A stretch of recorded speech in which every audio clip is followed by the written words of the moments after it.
What's up, y'all? This Exodus One, aka Indigo Sky, aka Trigger Ranking. I want y'all to like, subscribe, share, definitely hit notification bell. If you like to support the channel, my cash app in the description. If you like to follow me on any other platform, everything's at the top of the YouTube. With that being said, man, let's get this show on the road. Cut this stuff down some. Too loud. All right, y'all.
y'all, we got a lot of news to cover. I got one more little small joint I'm finna play.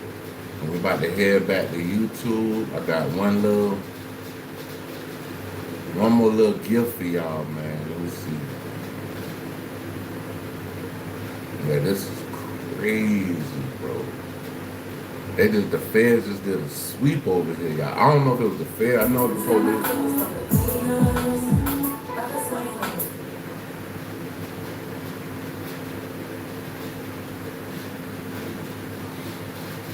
Damn, cuz. I just passed by a fucking sweep, dog. They locked down there. Everybody up at the store tonight. I'm looking like they have about 3 or 4 paddy wagons. At least 3.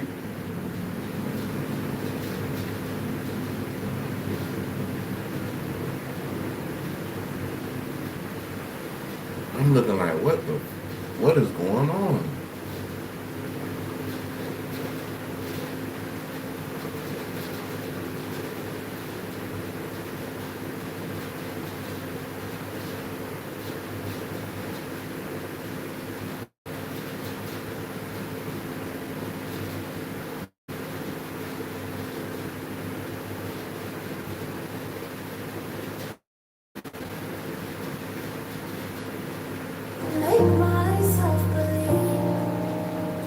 The planet Earth turns slowly. It's hard to say, but I'd rather stay awake when I'm asleep. 'Cause everything is never as it seems. Oh, I like to make myself believe. Planet Earth, it Turns slowly.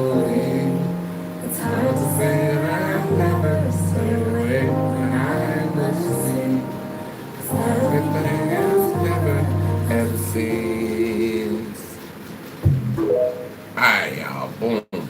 So now we gotta get to the meat and the potatoes. We got a lot going on today, y'all. Alright, y'all, so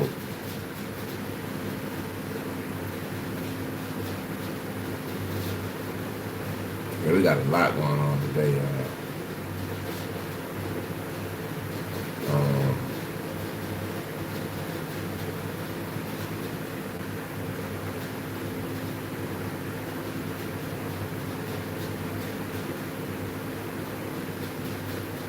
Alright, y'all. First people we about to react to today is Chig Smooth, Buddy Chiggs. Jay-Z just basically dropped the freestyle, I guess, last night at the Yankee Stadium. So we about to pop in on Chiggs and see what he's talking about with that.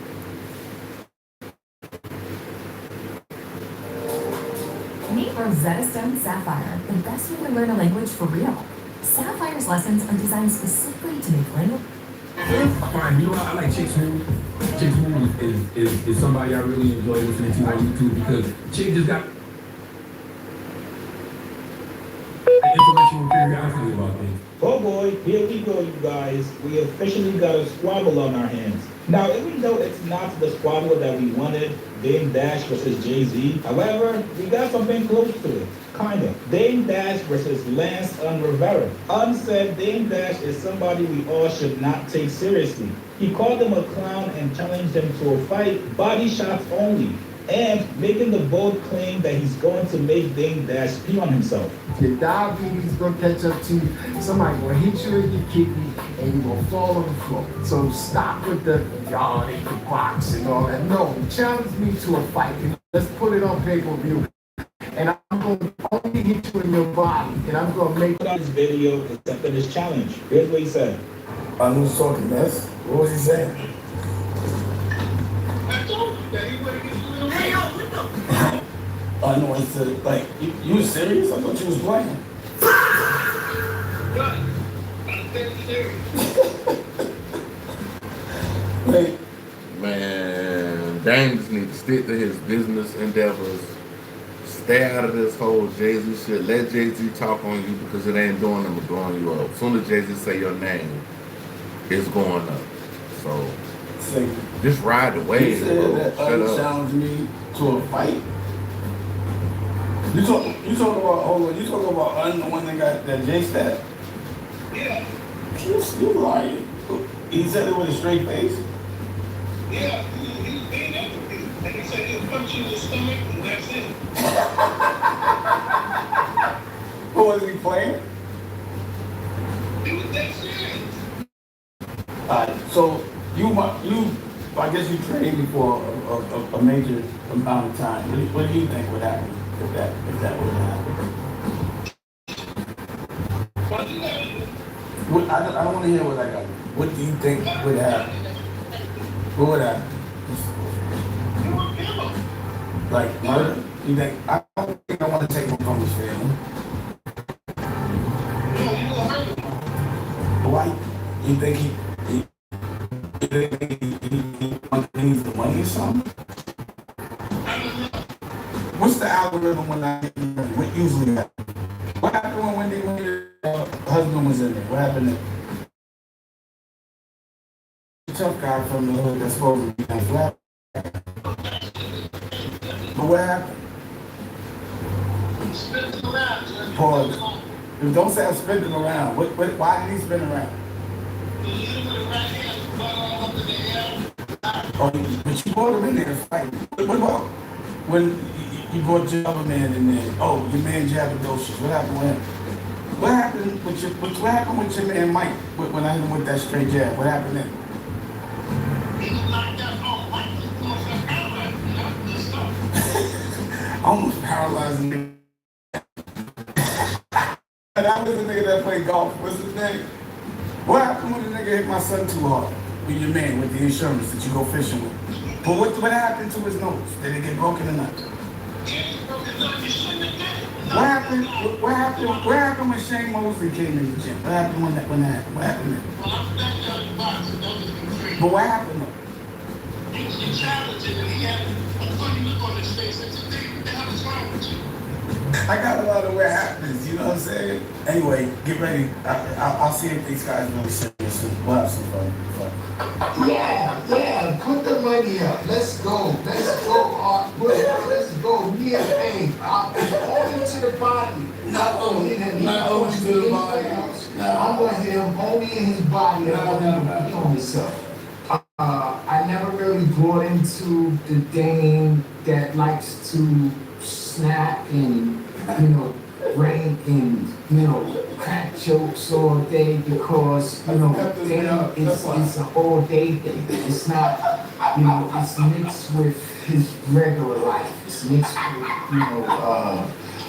it's anybody who thinks Dane is off his rockers don't really know Dane. They haven't been around Dane. Dane has been the same person since I met him. You could talk $1 million deal with Dane, and you could, and Dane will find some way to make your outfit funny.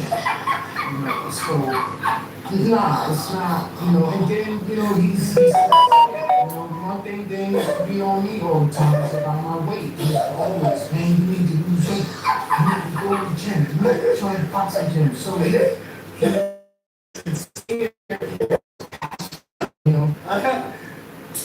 I brought my back to camera. That's how it happened. After that, I was walking out, and his brother Buck was with a bunch of Brooklyn niggas and some tough niggas that y'all hear about. And he said some slick shit. And I was like, what you said, Buck? Because I'll fuck you up in front of all your friends. And then I looked at who it was, and I was like, oh shit. So then, this is like Jimmy Henchman, I think it was like Scooter, all these guys, right? So we went outside and we started, me and Onion was talking, and Onion just started popping mad shit about Jay and Charlie Baltimore. That's what happened. And he was popping it the same way he was just talking like I punched you in the chest, dang, he does this thing, he does this. And, Flip, flash, flip. Okay, but have you heard of a wall flip? Yes.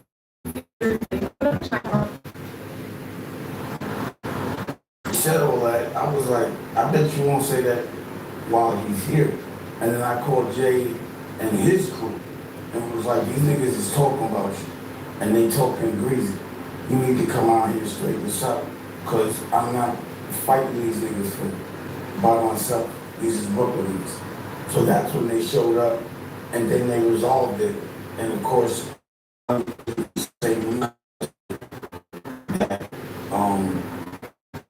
of that shit that he was saying when he wasn't there, you know? But the thing about me taking it unserious is, the issue with that is, number one, when Jay stepped to him, when the whole thing happened before he stabbed him, Jay did do some gangster shit. He said, you broke my heart, and this nigga got on his knees and said, Jay, I'll never betray you. And that's when he paused, this nigga posed. So I was mad because I was like, this punk ass nigga just got on his knees. Why do we need to do anything to him? And then Biggs comes and poked into the head with a fucking bottle or a glass and stuff. And I'm there like, I didn't see anything. Those are some, like, I'm trying to act like it's not them. Like I saw some other people. But I just was amazed at how stupid that whole situation. I was shocked because I'm popping. And to see him on his knees, begging Jay-Z, and still got stabbed. He will let him stab. He did not fight back. So I know what you do in those situations. You get to your knees and fold. Then on top of that, him and Steve Stout got him the lawyer. And when the shit happened, I'm like, yo, there was 100 witnesses, bro. Like, you going to jail tomorrow. And I had somebody at the hospital, and they told me everybody they got on the lawyer, and then since then, just like Jay's never been the same. I don't know what happened over there. But is a liar. So here's my thing. He was on Vlad, and he said Jay didn't stab him. Now, Jay admits that he stabbed him, and now his story is changing. He's writing open letters. And now he want to fight me. I didn't stab you, you need to be fighting Jay. But, you know what? I am 55, and it would be silly, but for fun. I don't want to be fucking up or fighting snitches. If you can punch me in line, it ain't no just punches to the chest and all this shit. It's everything. You don't even have to wear headgear.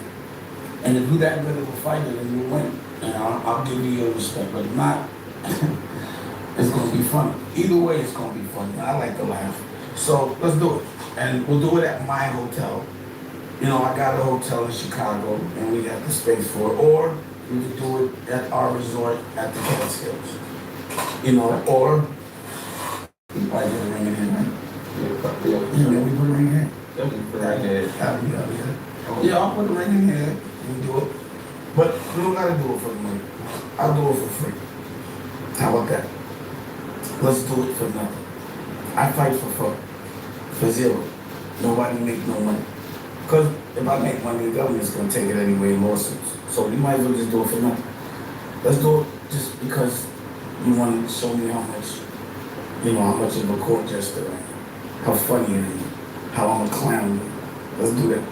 I'll call David Feldman, celebrity boxing, or I'll call Lou DeBella, because I used to promote boxers and fight the boxers I promote. So I don't have a problem with it. No problem. I might stop smoking for a week, and I might not. If you were here right now, we can handle it right now. I'm always good for a fair, whatever. Even though I'm 55. But you don't look too healthy, and you don't look like you can move around. You don't look like you can swing. You talking about hitting me in the body is hilarious, and you look like Grimace. You look terrible, bro. You're a shell of a man, And the reason why I stopped fucking with you is because you told. That's why I stopped fucking with you. Your life went sideways after that, because you shouldn't have told. You shouldn't have got a check for getting stabbed. That's not no street shit. That's just how I feel about it. Alright? That's directly to you. And I don't usually address people that. And you know that. The last time I saw you, I told you that. Years ago, and I was like, nah, bro, you a snitch. Where I'm from, you talk to the police. You're supposed to get that back in blood. Yeah, you put a tampon on. That's the only blood that happens. You got on your period after you got on your knee. That's what I said. I ain't getting no tough shit. I never said I could box right now. I never said I'm tough right now. I said, you know, I got a lot of fights on my jacket. But I'm done. I'm retired. But I'll come out of retirement. But I'm not for nobody else. And it's for free. If we ever fight, it got to be for free. I don't fight for money. I fight for fun. I don't do nothing for money. Especially beating up fat demons. Pause. Keep things that look like little pieces of dude walking around. You don't look like you even have bones in your body. You look like a taco. Pause. A fat taco pause with a bunch of meat. Pause. And this nigga look like a bowl of mashed potatoes. This nigga was terrible. Bro said that nigga look like a bowl of mashed potatoes.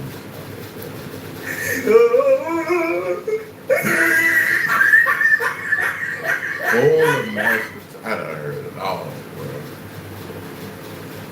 A little piece of shit with a mouth with a dirty mouth. I know your breath stink too. You part of the breath stink. But I'm just having fun.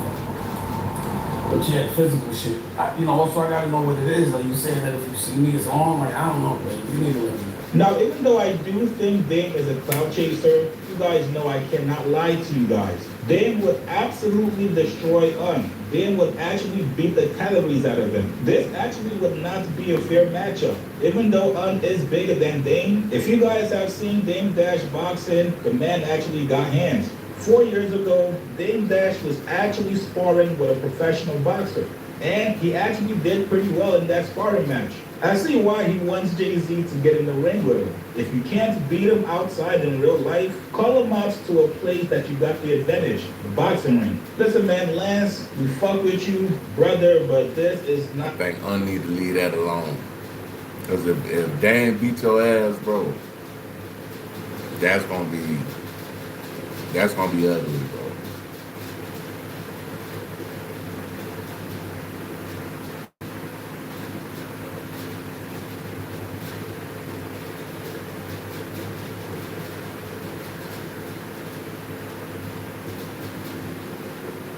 Damn, they tell me they're gonna do something to Trump. Oh my God. Alright, y'all, we about to check out Poetic Flacco. About to check that boy out. He talking about the LA goon sent Chud, racist friend, to the hospital today. Another one. They just don't learn, bro. They need to stay out of it. They need to stay away from LA with that Chud shit. That shit ain't gonna work out there, bro. Today was a really bad day for Chud racist homie Jake Lang. He went to LA with all that plane again and got sent to the hospital again. But his day was already bad well before he even got to LA. Before he traveled to LA to get the straight that he deserved, he did a debate. He was booked to do a debate.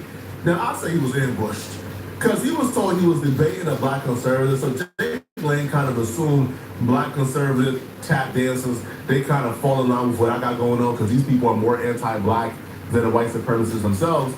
But Jake Lang was in for a rude awakening. Even though this dude, he was quote-unquote debating, he's known to tap dance as well. Like, I've seen this dude tap dance a lot online.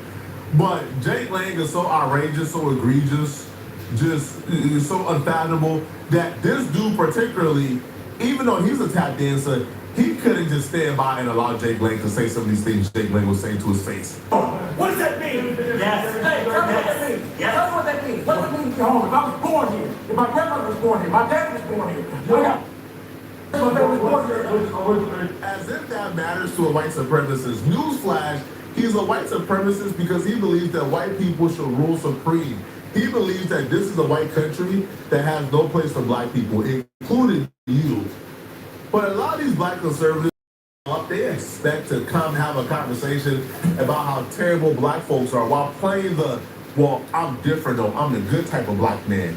And they believe that that's enough. Placating that much and conceding that point would essentially gather them a new friend in a guy like Jake Lang. But this is what they, again, and this might sound like sacrilegious, I kind of have to respect this when it comes to Jake Lang. Jake Lang don't discriminate between the black conservative and the black liberal, bruh. He hates us all equally. And this black conservative showed up trying to have a middle. So you went to a debate basically lost a debate, and then got put in the hospital after. Ground with Jake Lang trying to come to a middle resolution with a white supremacist, and he got his wake-up call live for everybody to see. And what ended up happening is this dude ended up looking like an absolute fool. You knew who Jake Lang was. You showed up anyway to give this dude a platform because you thought you could middle ground your way to a friendship with Jake Lang. And when it didn't work out, now you're screaming, acting like you about to stand on business. Knowing damn well you're not standing on business for nothing, man. Right? All this posturing, all this thing. Right, he wasn't gonna stand on business in that white suit. I promise you that, bro. Bro had a white suit on, bro. Like, a white suit. There, all the theatrics, all the Jake. Oh my God, man, you wasn't gonna do a goddamn thing, bro. You showed up looking at tap dance and bootleg, and you got your wake up call. Too bad. You're black or you're Spanish? Sorry, I am black. Okay, you're black. Are you 100% black? What the difference does it make? Well, I mean, I do. It don't make a difference if you was born in this nation and you built this. Black people on the civil. No. If you were born in this country and you built this, that's what drove it 5 years old. To me, no matter what I want to say. To me, that's your listen. Our children. Murder of children. Austin Metcalf, Farina Zarewski, Henry Noah. Continue. White people commit more violence than anybody else in this world. What you talking about? Yo, Jay Lang is so unreasonable. He got the black conservative talking like he Hotep, man. He got the black conservative talking like a Hebrew Israelite, man. That's how unreasonable Jay Lang is, bro. Now, I don't know why you would even show up in the first. Which is why I don't have no sympathy, nor do I have any applause for this dude for quote unquote standing on business. Because if Jay Lang would have showed up, and Jake Lang would have played respectability politics, he would have showed up, he would have found a nicer way to attack black people under the guise of he just don't like liberals. This dude would have been up there shucking and jobbing and participating in that as well. But because Jake Lang showed up and, he essentially stood on what he believes, which is, black people are terrible. He don't like us at all. He don't like us. Which is why I don't like Jake Lang, and I feel like there should not be no civil conversation. There shouldn't be no middle ground to be had with Jake Lang. There shouldn't be, hey bro, come on my podcast. Let's have a conversation. A conversation about what? What type of reasonable conversation are you going to have with somebody who believes that black folks don't belong to be in America? That black folks don't deserve to be in America? That black folks deserve to be ostracized and kicked out? What type of middle ground conversation are you going to have with somebody who believes that black people cannot coexist? That black people don't deserve to have freedoms? What type of middle ground conversation are you going to have? None of his beliefs is rooted in sensibilities at all. You're not about to have this conversation and change the minds of other people who think like him. If you're at a point in life where you're thinking like Jake Lang, where you've got into this ideology where you believe a group of people don't deserve freedoms, do not deserve to even be in this country, you're too far gone. You've reached a level of hatred and bigotry that analyzing and psychologizing ain't gonna help. So I'm sorry, right? You try to get clout at the downfall of your own people, and you got what you deserve. Now Jake Lang is disrespecting you in your face. Jake Lang is saying stop chipping out in your face, and all you're doing is posturing and acting like you want to stand on business. All right? Whole time we know you're not about to stand on business. I want to hear about this damn fight, though. It's a black conservative. Bro, you identify as a black conservative. You're not standing on business, man. We know your kind. This guy's here coming. How many times you want to sit? You want to sit here and talk about that? You really want to talk about times for you to assault me? No. You really want to talk about violence in this country? The you just screwed up and get.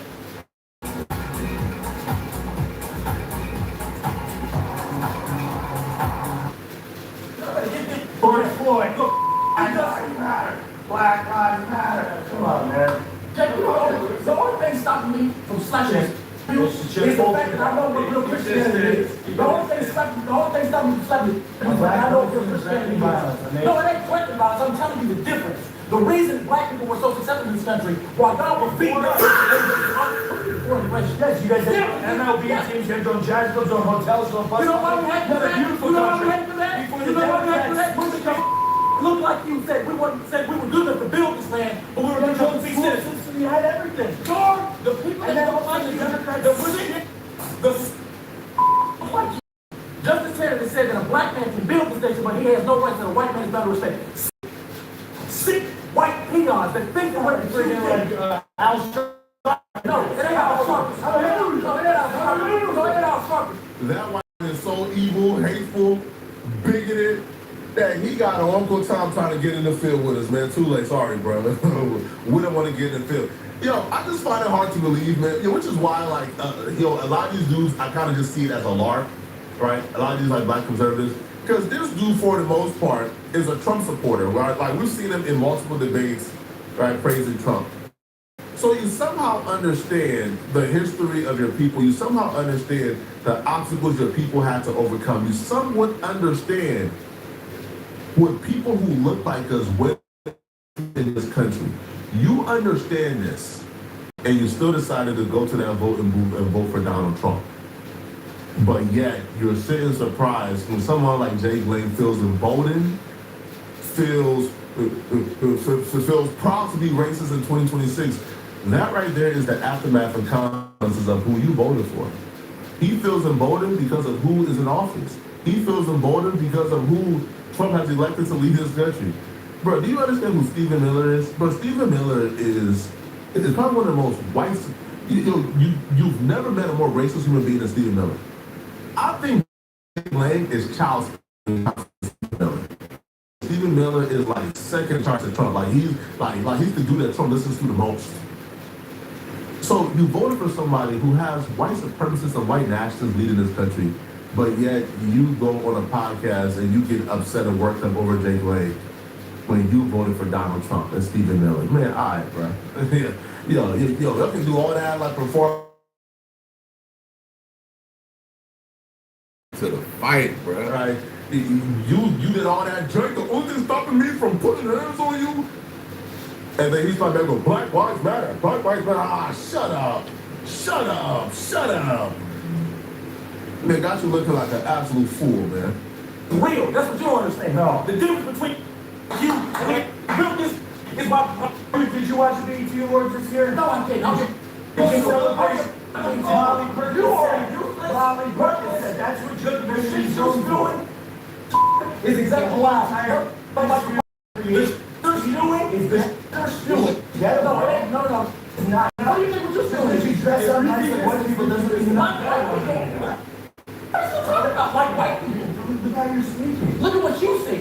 I'm saying you're not assimilating your white culture. They're not. You guys are violent. You glorify drunk killing. You glorify ball playing. You glorify. Why would we assimilate to a culture that takes off? It's not a Republican. He cannot be on that side. It's a black lives matter. You can't This is why and that's why he's like, you gotta talk to a 15-year-old. You couldn't put no real one with everything, you know. That don't make you look good. You guys is not aware. There was this Jay Lang files. They did this whole decoy sting on Jay Lang where they presented like this 15-year-old fan of Jay Lang who hit him up. He hit them back. He was texting and he was very interested in meeting up with the 15-year-old. He even told her, hey, I gotta wait 6 months to meet up with you when you turn 16. So this dude is the very definition of a pedo. I wouldn't even be arguing with a pedo. That's out. Ain't no arguments with no pedos. Bro. We're not doing that. You understood he was a pedo. You knew the files. You knew he got exposed for this. You thought he was guilty of whatever he got accused of, which is why you're bringing it right now. And you still wanted to sit down to debate a pedo? I'm confused here, bro. Like, sir, I'm confused. I'm lost here, bro. I'm lost. So you wanted to sit down and meet and get to a middle ground with a white supremacist, white nationalist who hate us, who called for Carmelo Anthony to get hung from a tree, who disrespected black mothers. And oh, by the way, he was talking to 15-year-olds. Excuse me, that's the person you wanted to sit down to get the middle ground with? Man, F out of here, bro. I'm not giving you no strikes whatsoever. Once he got done with that particular interview or debate, he had to LA. Now, when he got to LA, chaos ensued almost immediately. Now, the last time he went to LA to quote unquote protest black culture outside of the BT Awards, and he got the hands of the ancestors. All he felt that straight. They got that boy out of here, packed him up, sent him to a hospital, did him bad.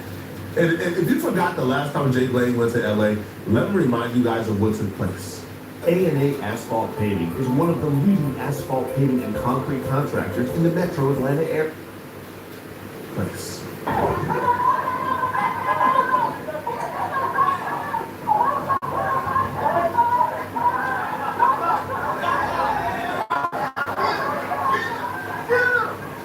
He left LA bloody, bruised up, in a hospital bed. But apparently he thought it was a good idea to come back. Now this time around he was coming back under the guise of he was marching or doing like a rally on behalf of a mayoral candidate, but I don't believe so, bro. He came strictly to antagonize black people. We know this, bro. But here's the thing. Black folks, we showed you a home one time. We not coming back to about it. Man, like, bro, bro, you got it, bro. Like, we already, like, showed up, gave you the beat down, gave you the smack down. At this point, bro, you just a little boy, man. Like you just, yo, we thought you was coming with the smoke the first time. We thought you was coming with, like, 100, like, squad crusaders, as you claim. But you came with, like, a short, fat, stubby, Mexican. You came with one other white dude and then yourself. And you just showed up and got beat up. So black folks stayed home this time, man. But our white brothers and sisters, our Mexicans, Hispanic brothers and sisters, man, they showed up and they showed out, bruh. This is what happened to Jake Lang as soon as he stepped foot in LA. So it looks like Jake Lang is returning to LA. So he's holding a Stop the Steal rally for Spencer Pratt outside the U.S. courthouse on July 10th. Yo, your mouth too loose for your hands not to work, man. Oh, this brother laid down some real straight there, bro. Oh, where you going? Get back here. Where you going? What? Get back here. Where you going, man? Oh, he on that tail like white on rice, bro. Oh, he laid down some shit. No, this is what we call a demonstration where I'm from. And this is a demonstration. This is a demo. But it gets worse, man. If you thought the demo they laid down on Jake Lang was bad, wait till you see the demo they laid down on the white boys who came with him.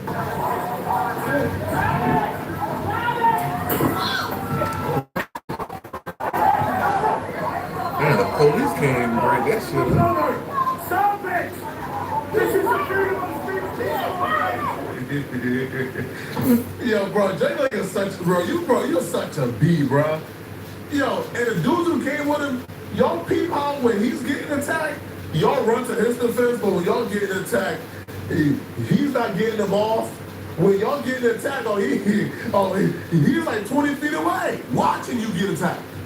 But this is when y'all came out here to put your life on the line. Man, hey, listen, I'm just glad, man. All right, we did one demonstration, one straightening. We ain't have a need to come outside, man, again, bro. All right? We stayed inside this time, man, all right? Shout out to OG, Baby Low Crip Cub. You did your big one the first time, man. We ain't need you, soldier, this time around, man. This is just terrible, man. We disavow all violence, of course, all right? YouTube, I would never promote violence. I disavow all violence, okay? I ask for everybody to present peacefully. Violence is never an answer. Y'all let me know in the comment section what y'all think about this, man, all right? Yo, at this point, bro, what do you guys think is the solution to deal with Jake Lang?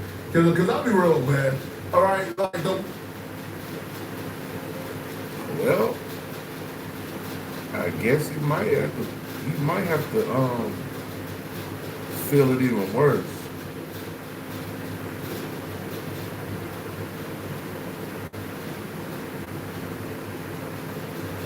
Damn.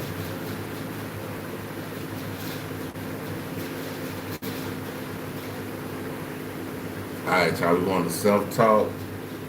I might make it kind of short tonight, maybe an hour or two, but I ain't going too long tonight. I gotta work again tomorrow. Another 12 hours.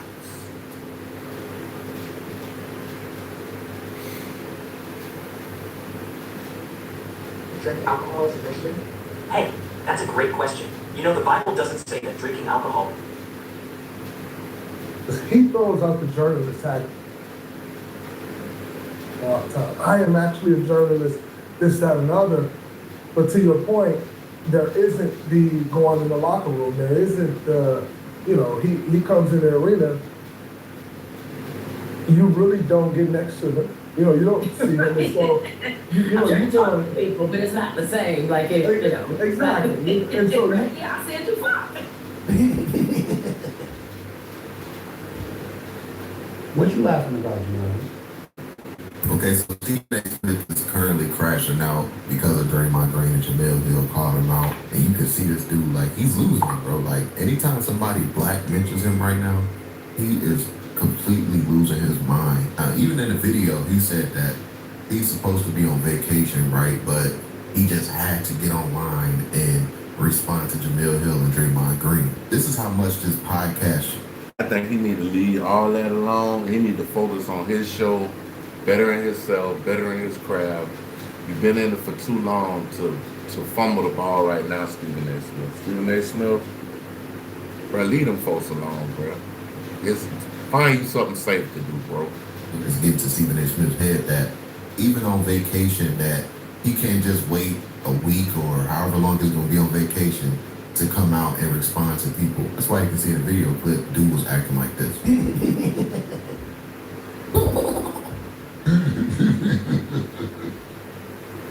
And that's just a little bit of Stephen A. Smith's response, but I do want to show you guys Jamel Hill and Draymond Green calling out Stephen A. Smith, the reason why he's crashing out right now. So let's check out this initial clip. I've had my words with Stephen A. Listen, he's great at what he does. I think, he's arguably the best at what he does, right? And that's your lane, respect, cool. But I also think where the line gets blurred in a negative way for journalists is he throws out the journalist tag all the time. I am actually a journalist, this, that, and other. But to your point, there isn't the going in the locker room. There isn't the, he comes in the arena. You really don't get next to him. You don't see him. And so, you talk to people, but it's not the same. Like, Exactly. And so you say all of these things on television.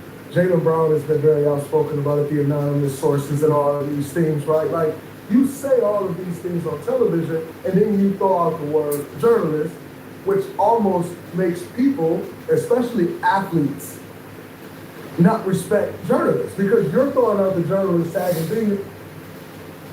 Yeah, like, you can't just throw out the journalist tag when it's convenient for you.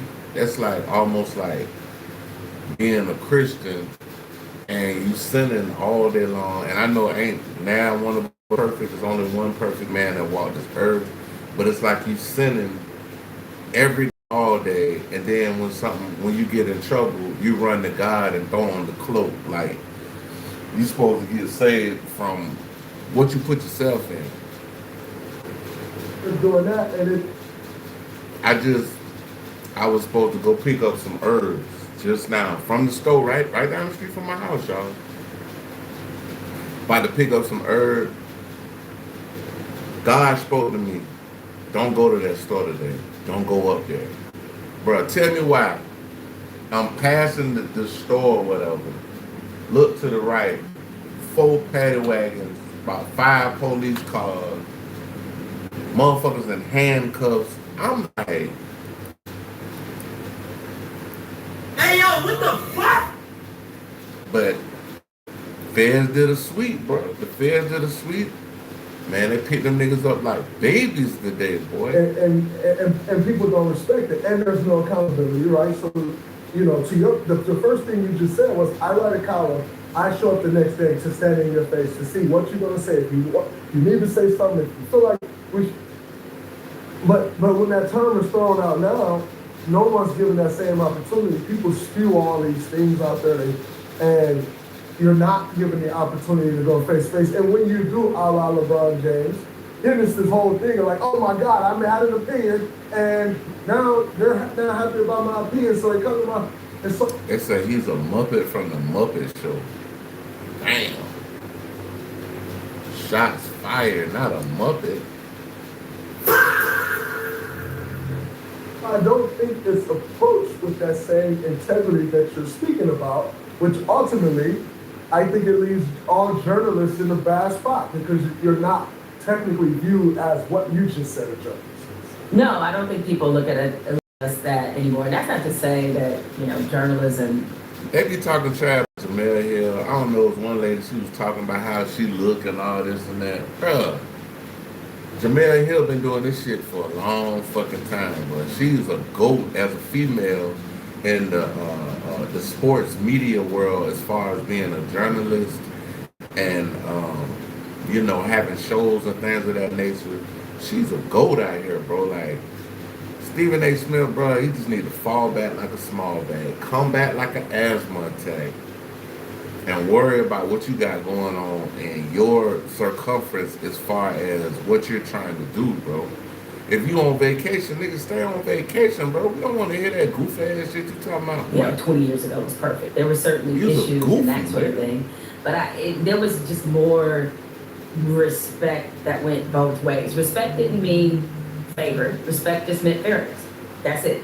And I am a little disheartened by sometimes how personal it seems to get, because my rule of thumb always television is I'm not going to say anything on TV I can't say to your face. So like if I say on TV, not you personally, but if I say on TV, hey, you flop, yo, when I see you, I'll be like, yeah, I said you flop. This is why. So that way it's no, you don't think that this is coming from, you know, a personal place. And the hard part that can be difficult as a journalist is discernment.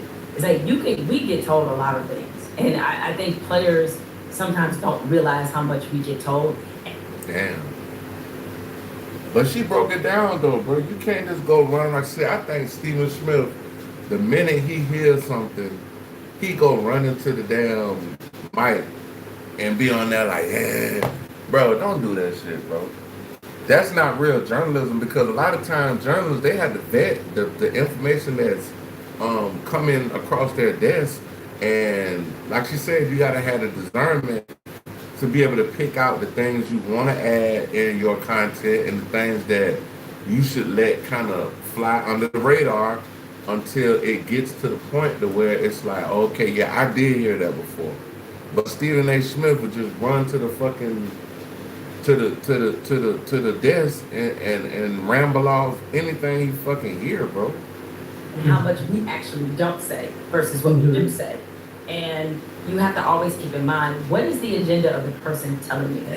Yep. And so that's what I thought was very interesting about the Jaylen Brown discourse is, why is there all of a sudden this driving narrative about how he is some kind of analytical disappointment? Like, where is that coming from? Who stands to gain from this?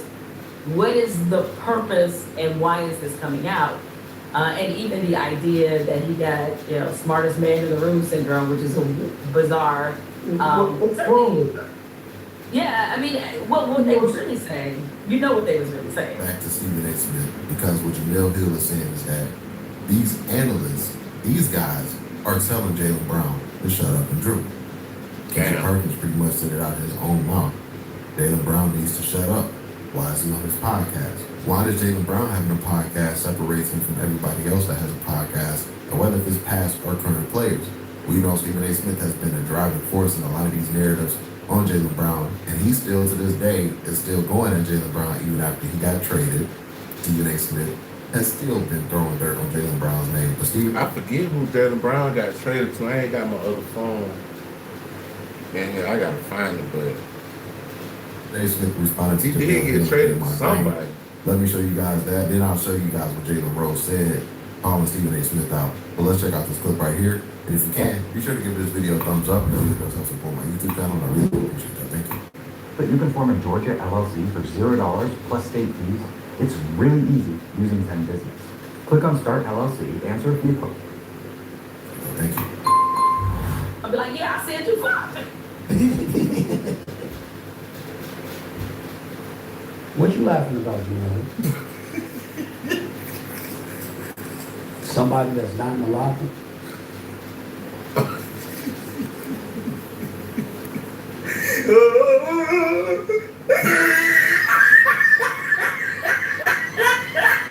Oh, this shit funny, boy.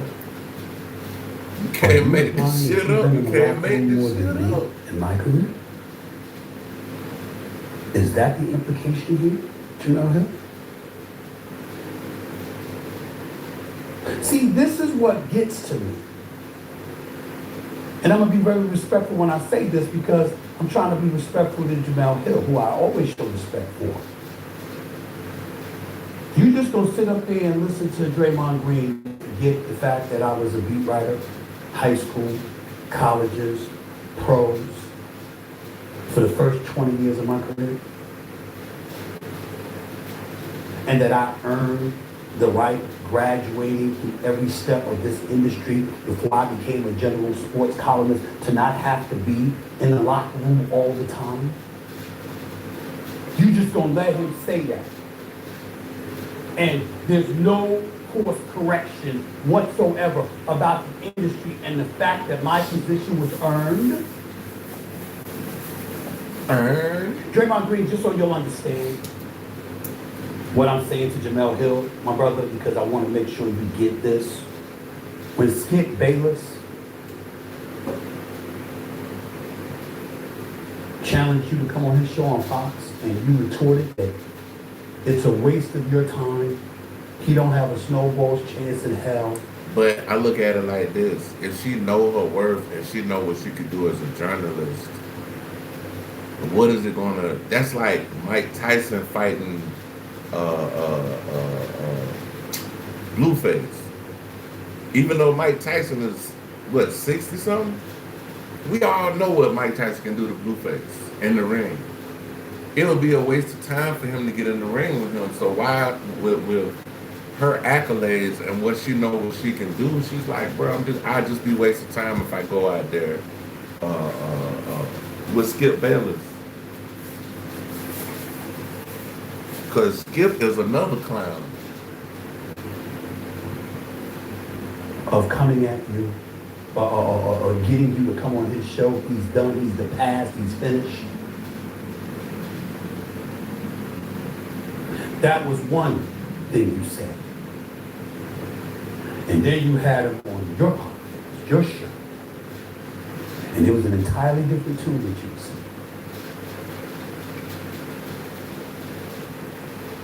You never invited me on Draymond Green's show since we haven't spoken. But you could give Skip Bayless an opportunity to have a conversation with you man to man, albeit in front of the cameras and the microphone. You never accorded me that opportunity. You're just gonna ignore all of that. Ain't gonna come at me though. You bring up LeBron James. You are absolutely right, Draymond Green. I'm not in the locker room too often anymore. Would it happen to be because I got to wake up at 7 o'clock every morning for a morning meeting? Because I do a live television show that's #1 in the mornings for 14 consecutive years and counting. God has blessed me with that. And I have obligations where I can't afford to wait to be in the locker room when y'all go in there and then you go in the shower and you take your time getting dressed and the media is supposed to wait for you. If you know you have my number. Not only that, folks got my number. They can call me. And there ain't an athlete alive or anyone associated with the world of sports that knows me that doesn't know. If you want to see me, all you got to do is call me and tell me you need to see me, and I'm going to make it happen instantly. And so that's Stephen A. Smith responding back to Jamel Hill and Draymond Green. Jalen Rose had called this situation out. You can tell he's fed up with the current state of journalists, especially the ones that have podcasts, because bro, it's people on YouTube right now. Like I think his name Flight Mike. I don't know. I don't know the guy's nationality, but I know he's. I don't know his name. I don't want to disrespect him or whatever. But people like Flight Mike, they done surpassed Stephen A. Smith. They put Flight Mike on episodes of ESPN before, so it's like I mean, I just think a lot of these guys are old.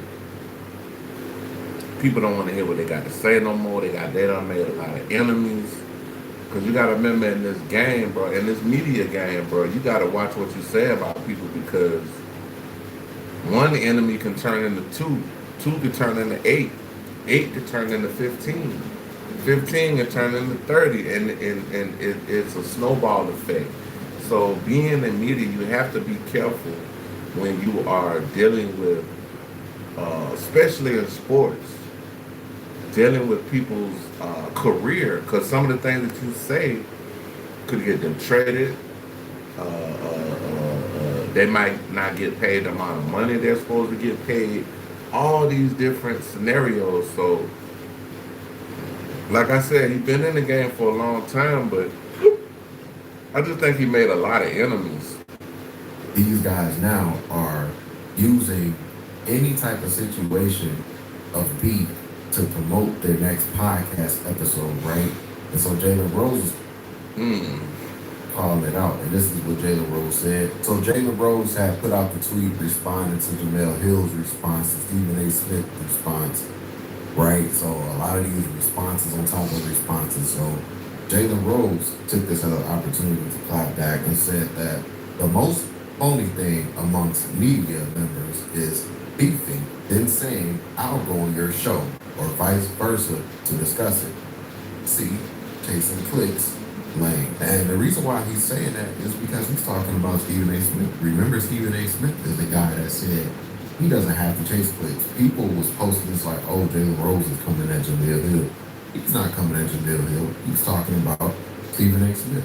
Because remember, Stephen A. Smith was the guy that bragged about his name being the biggest, and he doesn't have to chase clicks, and he doesn't have to do this. And this was before Stephen A. Smith tapped into the podcast game. I remember this verbatim because I did a video calling him out, and a lot of other YouTubers were calling him out because he was trying to shit on YouTubers, saying like, oh, you know, I don't need to chase clicks. And now look up. You're on YouTube. You got a full show on YouTube. I don't know if it's every night, 3-4 nights a week, but you on YouTube, bro.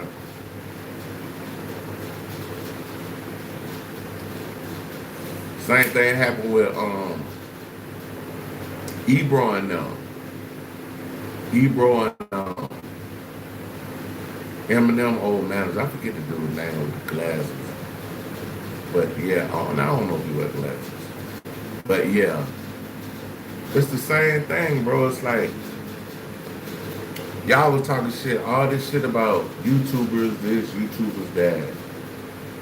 But at the end of the day, you didn't,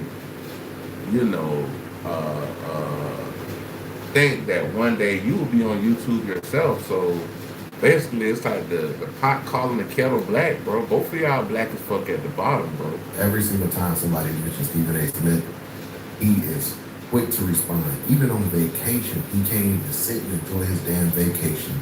He has to hurry up and get on his computer and get on his podcast and call people out and air it out on social media, right, to promote the episode. Hey, I'm gonna do a full show on this. Hey man, this was a great breakdown by Self-Talk. Y'all go check out Self-Talk channel. Everything is together. Self-Talk, great channel. Very informative. Been in the game for a little minute now, man.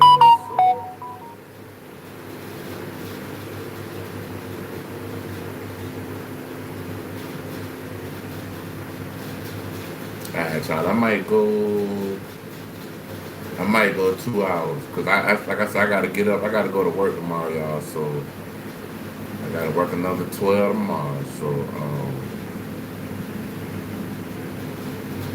I'm about to do this Willie D video. I think I'm gonna go to Most Scandalous, and then we're gonna pop back out. See how long it takes us to do this one. This Willie D.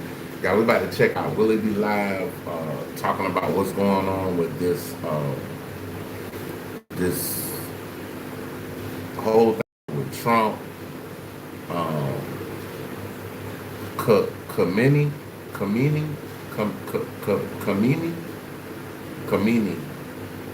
Yeah, He got some serious words for 47, bro. He talking reckless, so let's see what happened, y'all.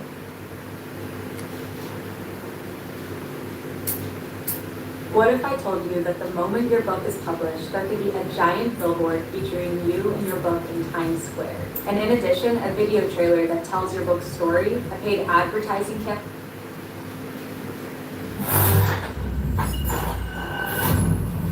Willie D. Live. What's up, family? Y'all know who this guy is? That's Mustafa Khamenei. He is Iran's. They had a K. The K must be silent. Khamenei doubles down on team leader. He is the man who wants Donald Trump, DEAD, on arrival. Yeah, fam. Now, why would this man want to harm our precious president? Why? Why? Well, it has something to do with this man. This is Ali Khamenei. This is his father, who Donald Trump directed U.S. military to execute. Family, it has not gone well with U.S. global relations since.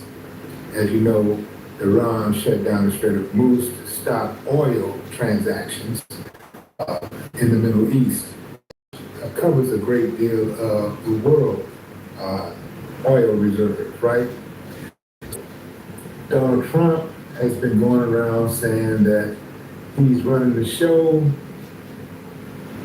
Israel, who he partnered with to go after Iran, is not running anything.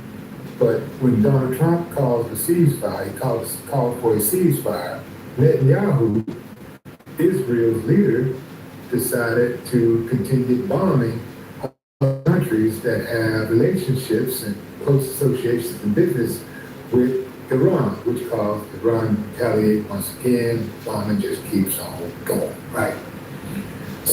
So when Donald Trump announced it was over, it was not over. He jumped the gun, telling everybody, "Oh, the war's over, this and that, blase, blase." Bruh, ain't no war over with, bro. Ain't no war over with, bro. It's on the popping, bro. It's like LA streets in the 80s and 90s, bro. So now, this man right here has issued an ominous warning. He wants Donald Trump, your president, assassinated. He said he will respond. Now, this is immediately after the funeral for his father and other family members who was killed back in February after the United States started. Damn, it's down there August, my nigga. Y'all just burying these folks. God damn. They must be got some good motherfucking embalming fluid out that bitch, bro. Y'all just had the funeral today, my nigga. You kind of bright there, buddy. On Iran. So the people of Iran has also taken to the streets, and they are calling for the death of Donald Trump.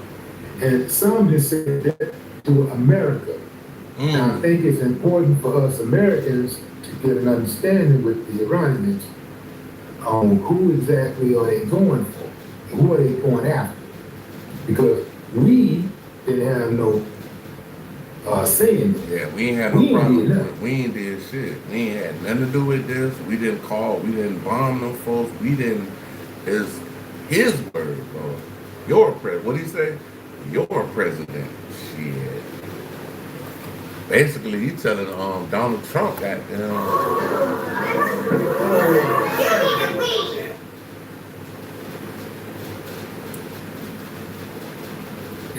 I ain't did nothing, so I'm trying. Let me make a plea directly to the Iranian people. Man, we ain't did nothing. We have nothing to do with this. We don't like to do, if millions, I'm talking about hundreds of millions of people in this country do not like Trump, and they don't like what he did. So we ain't did nothing. So if you're coming for anybody, don't come for us. because we ain't had nothing to do with that shit. We ain't had nothing to do in with that. fact, do you know that a lot of Americans actually support Iran? I'm talking about a lot of Americans are in support of Iran. I'm not going to even read the comments because I might get blocked for this, but, and it's not even my words, this is what Americans are saying. I mean, I give you a hint, they're saying. Some of them are saying, knock yourself out, that's what you want to do. That's what they're saying. I don't think it's a good idea to be putting that type of message out there. Because the reason why I agree with Willie D on the statement he said, don't put that kind of content out here because, bro, if something happened to our president, even though it is 47 and it is Trump, bro, the world gonna go crazy, bro. If something happened to Donald Trump, bro, like my grandma used to say, it's gonna be hell on the hill. Hell on the motherfucking hill, bro. They ain't bullshitting out here, boy. Because, Donald Trump has been good for America. I mean, after all, unemployment is down. The price of eggs is down. The price of gasoline is down. People are now, more than ever, able to pay their rent and their mortgage. There's less racial disparities. So like we are actually getting along now, like, black, white people and everybody, we live in a harmonious society right now. Everybody seems to be happy. No road rage. Burglaries at an all-time low. Gun violence down tremendously. Countries seem to be doing very well under Donald Trump's leadership. So I don't know why people are acting like this. But in any event, Donald Trump got wind of what Mr. Khamenei said. I got this for free using my vision insurance benefits on 1-800-CONTACTS. I use 1-800-CONTACTS. He might be next, bro. And this is... Here we go. Here we go. Here we go. What he said about it. 1,000 missiles are locked and loaded and aimed at the Islamic Republic of Iran, with thousands of more to immediately follow should the Iranian government act on its threat, announced in many corners of the globe, to assassinate or attempt to assassinate this. They say corners of the globe. Bro, they be telling you in plain sight, corner. Bro, I never seen a circle with corners. Now, if you've ever seen a circle with corners, let me know. I've never seen it. I've only seen circles that are curves and that are spherical. But they said the corners. Corner means We ain't gonna jump in all that. We trying to get something else out of the way. So let's do that right now. In this case, me. Orders have already been given, and the U.S. military is ready, willing, and able for a 1-year period of time, subject to extension, to completely decimate and destroy all areas. So he's saying that he gonna send our boys back over there for a whole nother year to exterminate whatever problems he thinks needs to be rectified over there in that area. Of Iran. Praise be to Allah. And of course, that is a dig at Here we go. The Iranian people who are Here Muslim. we go. And really, it's a sign of disrespect because we know that we know that Donald Trump cares nothing about Muslims. We know that he cares nothing about their religion or Allah, right? So that's a dig at the Iranian people and Muslims really all over the world. I don't know why somebody would play that phrase like that. I don't know why somebody would play that name. Muslim people take that phrase, praise to Allah, very seriously. Very seriously. And we have grown to know that that name has been associated with greeting your fellow man and woman. But also, we've known that phrase to be yelled out right before destruction. So I don't know if that's a phrase that you really want to play with. I don't know why somebody would play with it. Bro, you're not like in the Muslim faith. You're not even supposed to draw any depiction of Muhammad. Like, bro, that's bro. They'll take your life behind that. You're not even supposed to draw Muhammad. So you talking about prayers to Allah and all that, bro? Don't do that, bro. Yeah, you know, that's not something that, you know. Bro, I wouldn't be surprised Monday morning some shit just go down, bro. I ain't lying. Shit might hit the fan Monday morning, bro. They probably gonna let everybody go to church tomorrow, think everything smooth, everything just, you know, everything cool. I don't think it's gonna work like that for you, though, big dog. I would play with it. So basically, the non-war ignited by Trump is now a war, and Trump is upset that a bounty is on his head. What I'm trying to get is, why is it cool for Trump to take credit and boldly boast about killing Iran's leader? Iran is not responsible for blowing up a train of Americans. They haven't taken down a plane full of Americans. They haven't blown up an American landmark. They haven't indiscriminately gunned down Americans in the streets, because you know there are Iranians right here on American soil. But none of that has happened after Trump killed their supreme leader. But now that the shoe is on the other foot, and it hasn't happened, but there's a threat of it happening, Trump is saying, kill everybody. Did he get killed? Then kill everybody.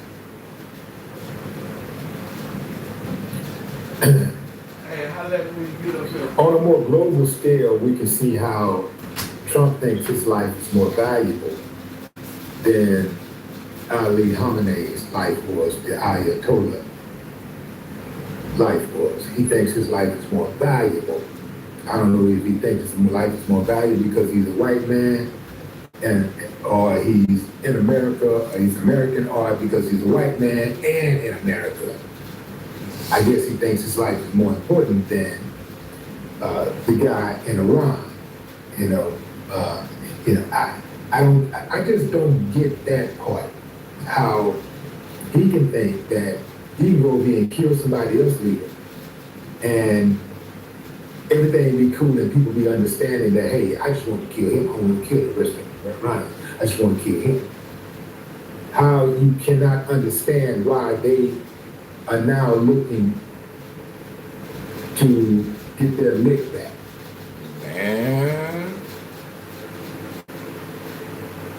Man, Trump better stay out the way. Got my dog, my G. You better stay out of that shit, buddy. Alright, y'all, we going out, homie. This the big homie right here. I've been messing with homie for a long time, my life homie. Most Scandalous Los Angeles TV, that's what we going at. We just got to reacting to Willie D Live. Y'all go check his channel out. A lot of good informative videos.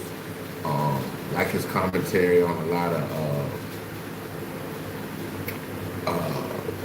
just world news. Like, not only America, he talks about everything going on around the world. But yeah, man, we about to react to Most Scandalous Los Angeles TV. We almost at that point. You've been missing this taste. Real food, real flavor. Not a chain restaurant copy. Jollof rice from the grandmother who taught the cook. Roti folded. Damn, roti, not roti.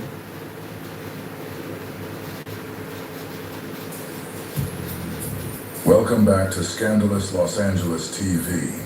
where we edify through entertainment. I couldn't help but notice the striking similarities in Adam 22 and Chud the Builder. Looking back at Chud the Builder's public statements and conduct, it appeared that he embraced the idea that if someone punched him after being antagonized, that alone would justify responding with deadly force. The Builder posts on X, I will defend my life with lethal force. Do not approach me with intent to threaten by harm. And then he posts another response to himself. Series finale is dead chimp on the pavement, and you know he's riding. When I walk free, stay tuned. When I compare his words to the situation involving Adam 22 and King Pill, I see a similar mindset. Based on Adam 22's comments about the incident, he seemed to suggest that King Pill punching him would have justified killing him in response. The 22 stirred, keep that fire on him. So when King Pill is doing all this, I'm starting to do the math in my head, and I start thinking, okay, so what's the line that needs to be crossed here in order for the 22 stir to blick on cut?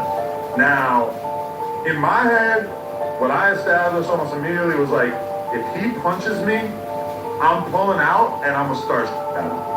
And I'm gonna start at him. Okay? That's what. Yeah. He think he should. Your ass gonna be locked up. All the millions of dollars, it's gonna be locked up. Just like Chud, and they ain't gonna let you out. Because they're gonna play this specific video in court, which incriminates you further, just like Chud, dumbass. Talking about it's gonna be a dead chimp on the on the ground and all this other stuff, bro. It's gonna incriminate you and put you in a position to where law enforcement is not gonna work with you at all. I don't care what kind of lawyer you, bro. You can have Brian Steele, all these motherfucking niggas out here. You can have anybody on your side. But guess what? You ain't gonna get out after you say some shit like this on wax, bro. What's going on in my head? That's what is going on in my head. It's funny because Adam told us exactly what he immediately established in his own head. He made sure to say immediately. In his mind, the second King Pill hit him. That was it. That was all the justification he felt he needed to pull out a gun and start shooting. As if someone punching you gives you a lawful reason. Bro, if somebody punched me, we just fighting, bro. I'm not pulling out a pistol. We gonna have to get down, my nigga. We gotta get down, and we gonna fight that shit out. I'm not pulling out no pistol to kill nobody because they punched me, bro. Like, bro, and at the end of the day, in any kind of law setting, when it comes to things of that nature, bro, you have to meet force with force. That's just like me going up and punching somebody, and then they shoot me and kill me, bro. That don't work like that. That's not force meeting force. If I got a knife, even if I have a knife and you have a gun, now when it comes to people like police, they got not diplomatic. They got something called indemnity, immunity. So it's like by them having that job, if I come out there with a knife or some shit like that, they can do that. The police can do that, but not just the everyday street fight type shit. You can't do that. And to use deadly force. And what's crazier than that, just like Chud the Builder, he wasn't thinking about everybody else standing around. Chud started shooting outside a Tennessee courthouse with people all around.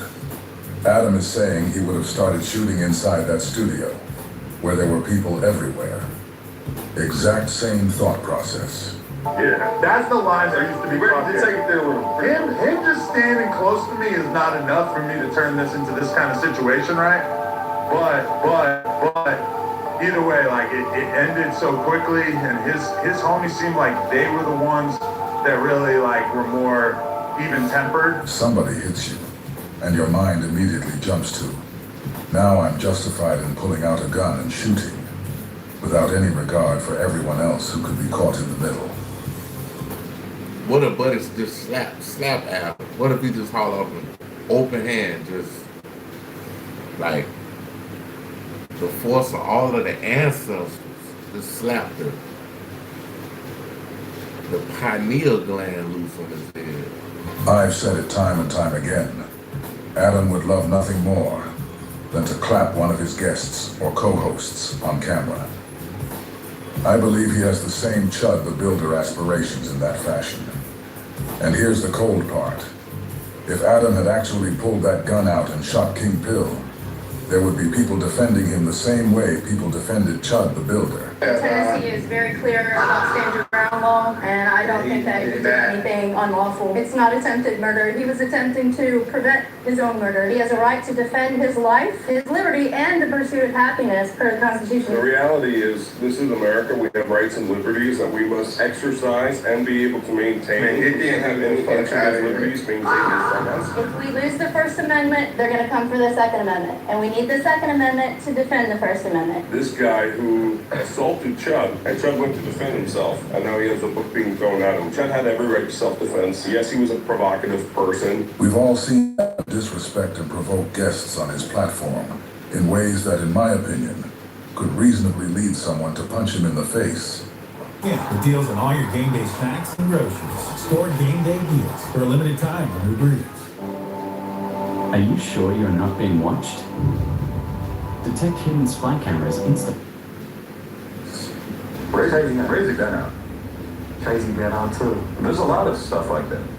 I'm not gonna say Crazy Ben out. I'm not gonna say it in front of you, but the replacing of the H's with things in words has created some very viral catchphrases that you see in like the YouTube comments and shit like that. What is he talking about? He said what? I'm trying to say it without saying it. Wait, no, you lost me. I ain't gonna lie. You turned in the H to SN. Countdown. Okay, but so the original countdown. You guys knew that what the booty hole was brown at that time. Hey, money, you I heard about that like that. Sorry. This is the thing about DW is that no disrespect. Oh my God, don't do that. You kind of have that energy. Like you want us to be on making like, you know what I mean? Like, he wants us to, like, really be hitting him up, get him to come to the party. No? None of that. Is too much? Now we know, based on Adam's own comments, that if someone responds to his provocations by hitting him, he believes he would be justified in responding with deadly force. That's not something we're making up. That's the position he publicly described. And that's why I keep asking this question. If you already have that mindset, then why keep purposely provoking people? It's clearly a pattern and not an isolated incident. It's not something that happened one time by accident. Time and time again, we've seen him make inflammatory comments to people sitting right in front of him. Take a look at this next example. Would you let me say the N-word if we were friends? No, hell no, you don't get no N-word pass, especially after you're a cuck. Cucks don't get, now, you know, you're exiled from any N-word pass, any negativities. You do not get no types of, none of that. I feel like I've been in enough I've done enough sex scenes with other guys that I feel like if I let it slip, they might be cool with it. No, bro. This is Adam again showing his Chud the Builder aspirations. He's sitting in front of Dean, basically telling him he wants to call him the N-word. And we know that's Chud the Builder's whole entire thing. He's upset because Dean is asking him questions about leak. Man. Bruh, that's why I would never go on Adam 22. Like, you couldn't pay me to go on there, bro. Like, not enough money, bro. Like, I'm not going on there, bro. Like, that's one place you would not catch me at, my nigga. I'm not, you know what I'm saying? We're not going there with That's what makes the whole situation seem so backwards to me. Watch this. I'm not gonna do it, but I do feel like maybe. You said N-word before. Yeah, maybe like rapping along to a song, but I try not to. What song was that? I mean, there's an example of a song that it's not really fun to, you're not really experiencing singing along to that song unless you're saying it, right? No, you could. I sing along the songs that I don't say. No, Hitter, my hitter. yeah, that's what you need to say though. Yeah. My hitter, my hitter. Jason Love, my hitter. Yeah, no, Jason love your hitter. Yeah. Well, that's what I said. Yeah, you kind of got a one-track mind with this whole thing though, huh? So Adam's replacing the N-word with the word hitter. And he just said, Jason love my hitter, my hitter. But that's really him saying, Jason love my N-word, my N-word. So this is the way he's poking at Deem. And Deem laughed at it, and then told him, yeah, Jason Love is your hitter. And for some reason, that makes Adam mad.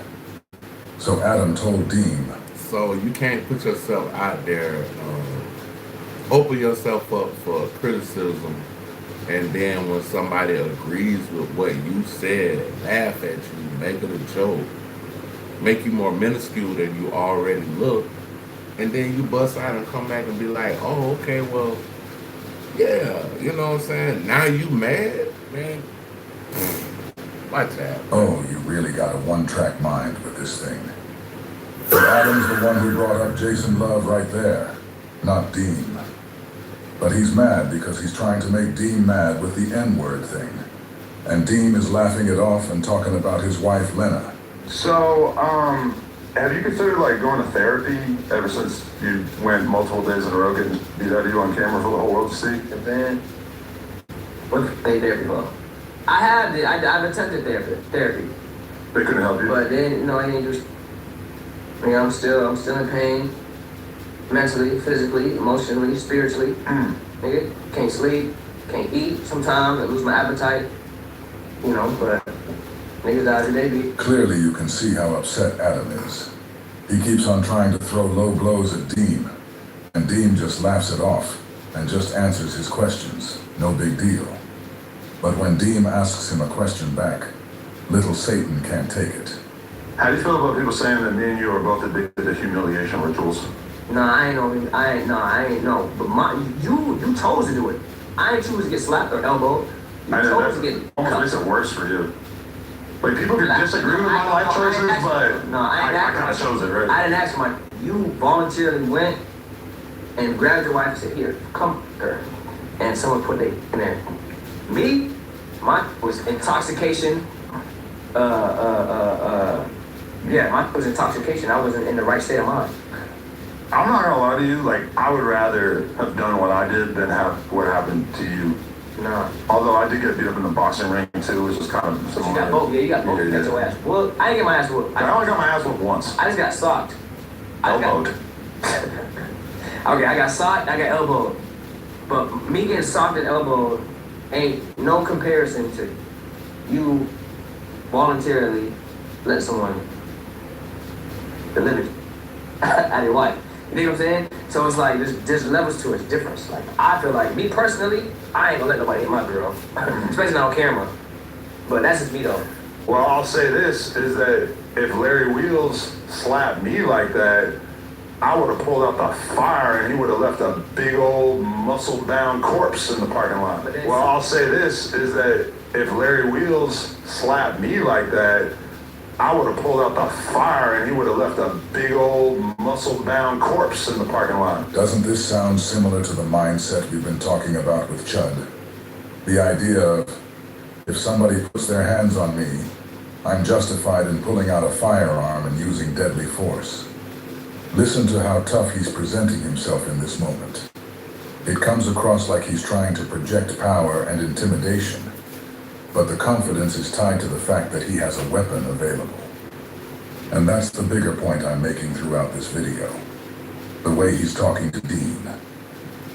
Dean is a professional boxer, and instead of just having a normal conversation, Adam is essentially saying that if things ever became physical, his response would be to reach for a gun. I'm pointing out. To me, the similarities in the way situations are being framed are hard to ignore. The idea that a physical confrontation could immediately become a justification for deadly force is the issue at the center of this discussion.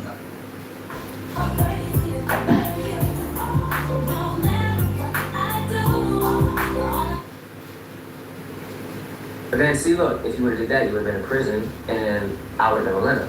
Well, guess what? In prison, there's all kinds of BBCs. So either way, I take the W.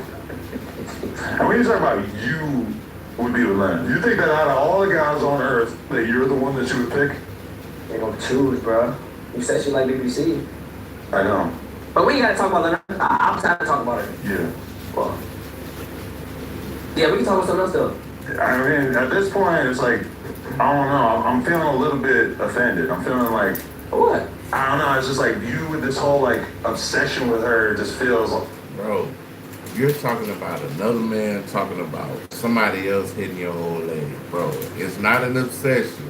It's the fact that you got your old lady out here getting beat down by random BBCs, like I don't know. Like I feel like disrespected as a man. I almost don't even want to continue the podcast. That's why I'm saying that he's backwards. This guy let his wife go on the internet and have sex with a whole nother man, and when somebody else brings it up, you mad now, bro. How you mad, bro? How are you mad, bro? Like, you're mad for what? Black man for the whole world to see. He married a porno star, and he's mad at a man that's obsessed with her. Is that the reason why you put her on the camera? So men would watch her and beat their meat down to the ground. You know, that's what I'm saying. These guys are backwards with her. This guy let his wife... Hold on, bro. Hold on.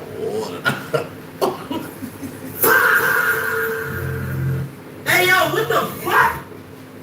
This man said, we gotta run that back. We gotta run that. Yeah. Go on the internet and have sex with a black man for the whole world to see. He married a porno star, and he's mad at a man that's obsessed with her. Isn't that the reason why you put her on the camera? So that men would watch her and beat their meat down to the ground. You know? Not beat their meat to the ground. That's what I'm saying. These guys are backwards. This guy got his woman on TV for everybody in the world to see.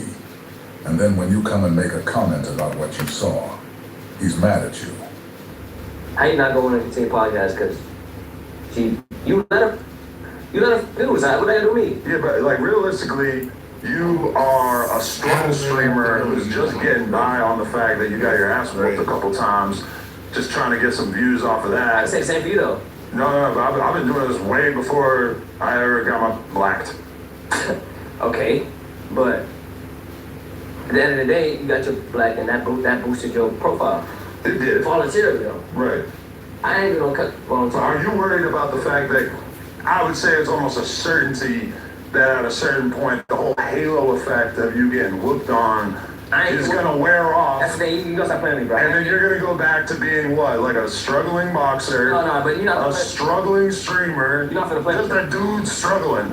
You're not gonna play with me. Struggling to get hard. I definitely got that issue. You probably struggling to get hard for Lena. I'm hard right now. I ain't got no problem being hard. You dig what I'm saying? I ain't got no problem with none of that. Adam is It's weird, just simple. I was intoxicated and it just so happened to be on video. Yeah. And got hit, but you got Adam to is video. weird, bro. That dude's weird as fuck, bro. Like, it's just when you try to put your... Like, how you say you hard and ain't no female in the room, bro? Like, that's not... You're hard, ain't no women around?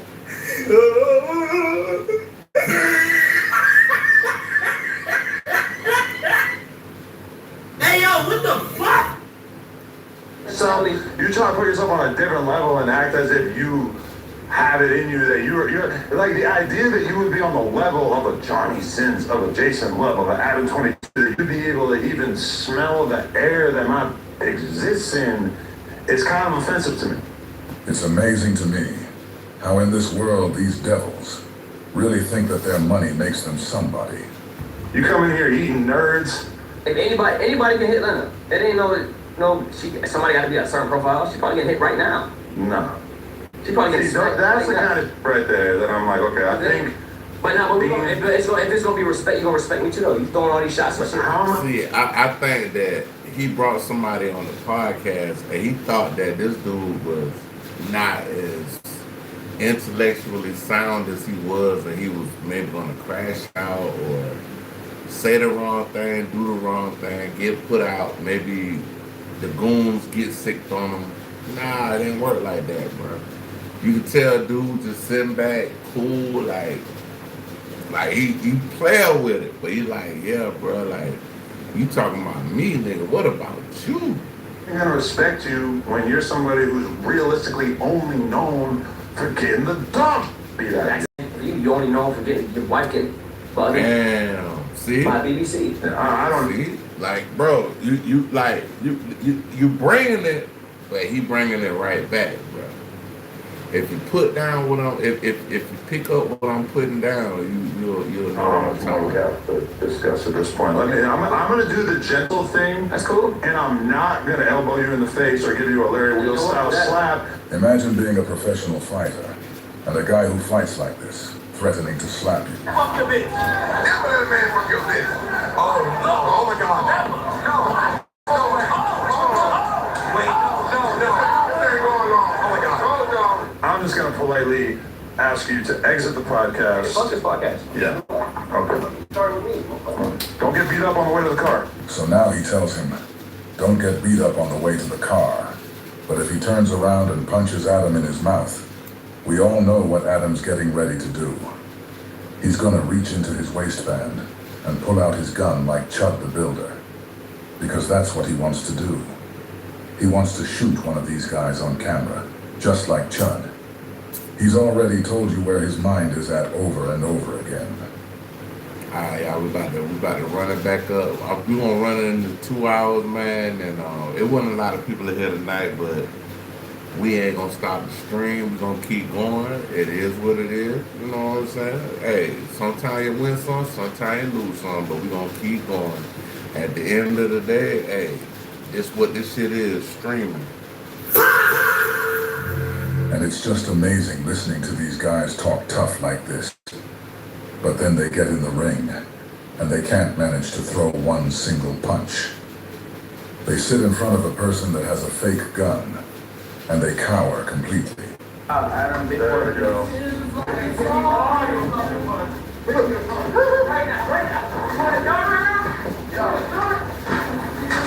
Adam 22 is a fucking weird wood. Welcome to America, buddy. The white. Damn, I never seen that before. Wow, that's crazy. That's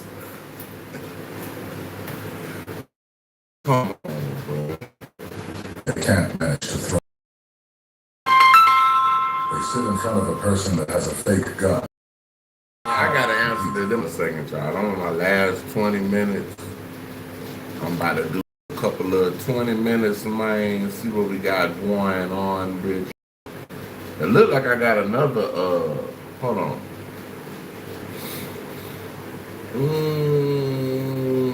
Let's see what's going on. Let's see what's going on in the wacky world.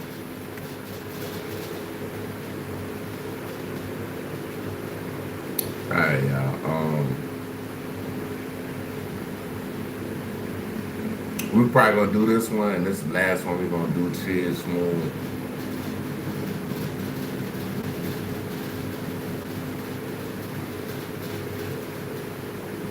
I don't know, they got a lot of shit on there.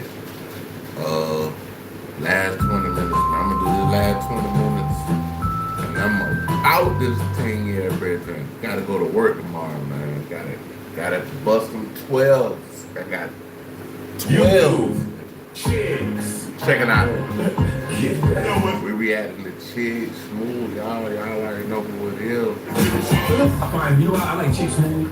Chick Smooth is somebody I really enjoy listening to on YouTube because Chick just got an intellectual curiosity about things. Oh boy, here we go, you guys. It's finally here, the long-awaited interview between DJ Academics and Charlemagne. After 3 weeks of going back and forth with each other, crashing out with... It's gonna be a good one, y'all.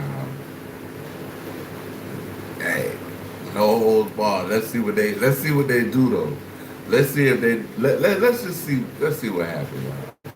Filling text messages and also behind the scenes private phone calls, both sides finally decided to sit down and talk it out with each other, which I actually enjoyed. I think everybody in hip hop that has an issue with each other should sit down face to face and hash out your issues. A lot of times you get to finding out that it's just miscommunication. Now, if you guys haven't watched the full interview, you guys can go watch it on Academics' main YouTube page and also Charlemagne's page. Now, let's get to the actual interview.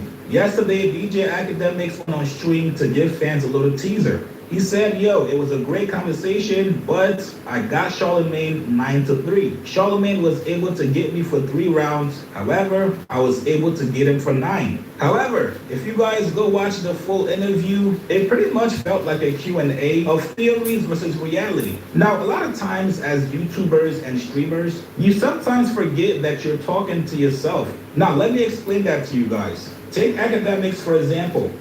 Nah, it's the same thing here, bro. It's almost like if ain't nobody here right now. I'm talking to myself. But if they go back for the rewatch quality, I'll be talking to you. So let's see what's going on with this. Axe streams for about 5 hours almost every single day. Sometimes when you're streaming for that long and making content by yourself, you kind of talk yourself into believing that certain things are true. Now, sometimes you guys will ask me in the comments, Chigs, why do you stream with the guys that you stream with? Well, most of those guys have different opinions from me. It's always good to have checks and balances. Sometimes when you're making content by yourself, you might forget certain things or you might not give the True. That's why I need to start getting the little bubbles and all that shit in here. I need to do that too. But yeah, he ain't lying, bro, because me and a streamer now, it's kind of like, if ain't nobody in, I'm talking to myself. But if you watch the video and you watch it all the way through, I'll be talking to you too. But I like the way he said that. Because a lot of times I be feeling like that sometimes, but then I be like, oh well, the show must go on. Full context. But if you got somebody next to you, they can kind of fill in those gaps for you. And that's exactly what it felt like watching this interview between Charlemagne and Academics. Now, first off, this whole back and forth came about because Charlemagne had some information that he relayed to Academics privately, and Academics took that information. He felt like this was a ploy or a play from Rock Nation to basically divide and conquer Academics and his mans, Glenn Wizard. None of this shit. I told you like 5 different things. I said, no. Hey, they tried to bring me to that position. Hey, you told me that. You didn't tell me that position. I said they tried to like in a roundabout way. Like you didn't know George when I first brought George up to you.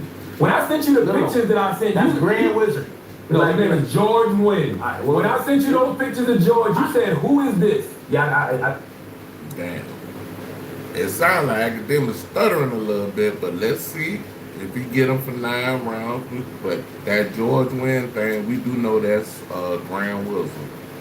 And I said, they said this is Grand Wizard chat nigga, this is George Wynn who runs Academics TV. You was like, damn, I thought he was skinny. It's not like we done hung out on vacation.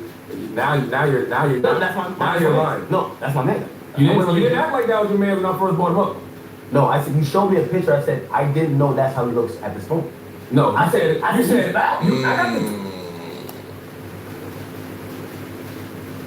You don't find that suspicious? You don't find that suspicious? That's just like if I got a homeboy and he's skinny when I first meet him, but he started gaining weight after I get to know him because he's doing better and he's getting money and he just basically eating a lot and not, taking care of himself. And I see him blowing up. I still know it's you. It's just the fact that, you done gain weight, but it's still your face. Who is this? No, read it. You said, who is this? And then you said, that's Grand Wizard. I said, he's fat? That's all I said. Hold on. Let me see if I can find it. Shut up, I ain't gonna lie. What I realized is that Rock Nation got to get a little bit better with the narratives because I don't know. Even the divide and conquer shit. I don't know. But that's my point. There is none. I don't feel like we're in Texas. That shit is really pointless. This isn't about Rock Nation, and I wish you would stop saying that because let's talk about us. If I'm telling you that I know where it's coming from. Okay, cool. You're playing No. If Rock Nation is coming at you, I don't have nothing to do with that. Okay, and that's what I ask you respectfully. Just step to the side and we focus on Desiree and Jay-Z. I'm not going to do that. Because now when Brandon and I'm be like, of course, take the gloves off of them too. No, we don't want to get at Charlamagne. No, Charlamagne. But get him out of here. But why did the gloves come off for me to begin with? Chuck, because in the way of how you deliver the information, you want to frame it like it was a heads up. It was more of a killing me. But they don't have to. Dr. Scholl's new light for your feet. Somebody get some of them. Summer's here, and right now get 0% financing for 5 years. You want to frame it like it was a heads up. It was more of a, the way to neutralize these guys is to get Ack away from them by saying, that's what a guilty person would say. You're still missing my point, and I don't want you to miss my point. I don't want nobody to miss my point. I called you, gave you some private information. Regardless, I think that was in good faith. Because the way I call you different. You call me the same exact way. Nigga, I call you, I read the email, I sent you the email. Yo, this is who's trying to do it to you, bro. Look out. No, you didn't. You called me and you said, hey, this is the person, boom. But you knew who the person was, so that's different. No, I knew who the person was. That time when I told you, I didn't know who the person was. When I said their name, you knew who the person was. And then when you explained it, I understood. I said, I see the relation there. Okay. But I said, you do what you gotta do. But that shit it has no place on my platforms. I got nothing to talk about with it. I gave you every info I could have. And I gave you everything I had. And guess what, Ack? I could have got more if you didn't stick your dog on me. If you didn't stick your motherfucking Australian dog on me, I probably could have got you. No, it's not. This is manipulation. No, it's not. I'm not just, and I want to, this is what I really want us to stop doing. If coordinates were to sit down, all right, if you really would, you would have still had a conversation with Desiree then. And be like, hey, listen, there's a lot of other people because I think you're getting caught in a crossfire when you're Desiree's Australia. I would have told Desiree the same thing I tell everybody about. So you would have still had that conversation. Listen, I would have told him the same thing. I would have told her the same thing I always tell everybody when it comes to you. I think you should sit down and have a conversation with academics. Act ain't like that. Conversation. We get to the point in the interview where Charlamagne flat out asked him, yo, when your mans got served and he opened up the paper, did it say Rock Nation on it? If it did, then you're absolutely correct. Rock Nation is after you guys. But if that paperwork does not say Rock Nation, you got a whole different enemy. Here's Academic's response. Have his face out there and address. Also, the pictures that Rock Nation's people took, got his whole act, you literally see his house. Let me ask you a question. When Grant Wizard gets served, because that's the other thing I've been wondering. When he gets served, who are the lawsuits coming from? Because when y'all are pointing fingers at all of these different people, those names on those lawsuits should be the people y'all pointing at. Are those people from Rock Nation? Yeah, but it don't work like that. So, who are the lawsuits from? Is what I'm saying. Okay, no, I hear the question. So, you're gonna have to remember, this is also casino adjacent, right? I'm telling you, every casino or some type of, it could be, if we're talking about call sheet, we're talking about poly market. If we're talking about, those are betting prediction market. If we're talking about prize picks, we're talking underdog fantasy. Those are fantasy sports. They're all doing the same thing. I had to deal with prize picks and underdog. Spotify got me to deal with underdog. They literally tell you we're skirting. Well, they don't say they're skirting around real laws, but they're like, when you are doing your promo, mention it this way because this is how we avoid the law. This is entire how casinos, prediction markets. I don't think Ack should have said that.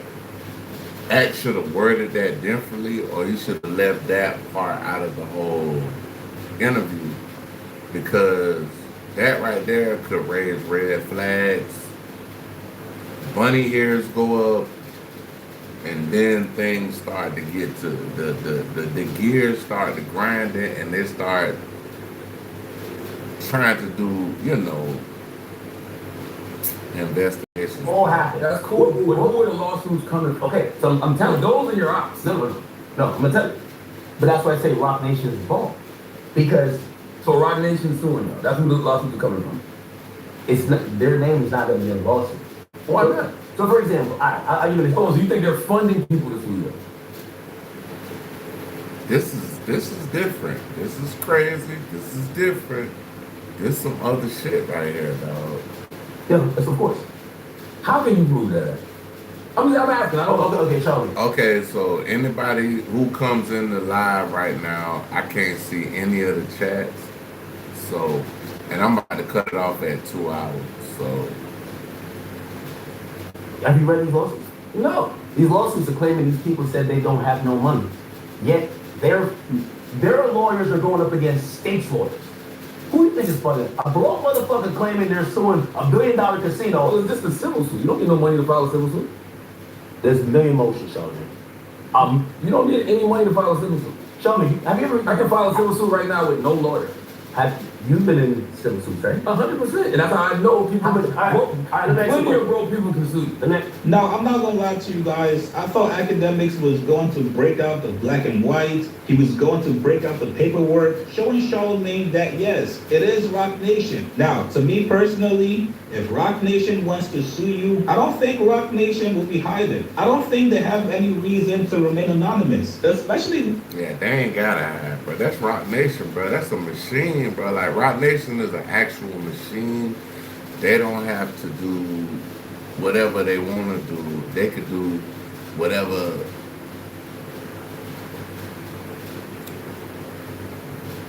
is good for them, but they don't have to put their name in no paperwork, bro. They ain't got to When do it comes that. to going after a page on Twitter that's been slandering them. Now, Charlamagne finally addressed his Rock Nation ties and his Rock Nation affiliation. More specifically in regard when it comes to the casino. If I was scoring this, I would definitely give Academics a point here. I heard you said you think I work for Rock Nation.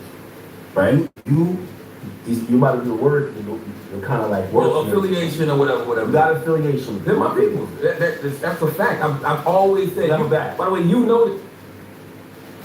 I'm wearing this. This is going right back. Right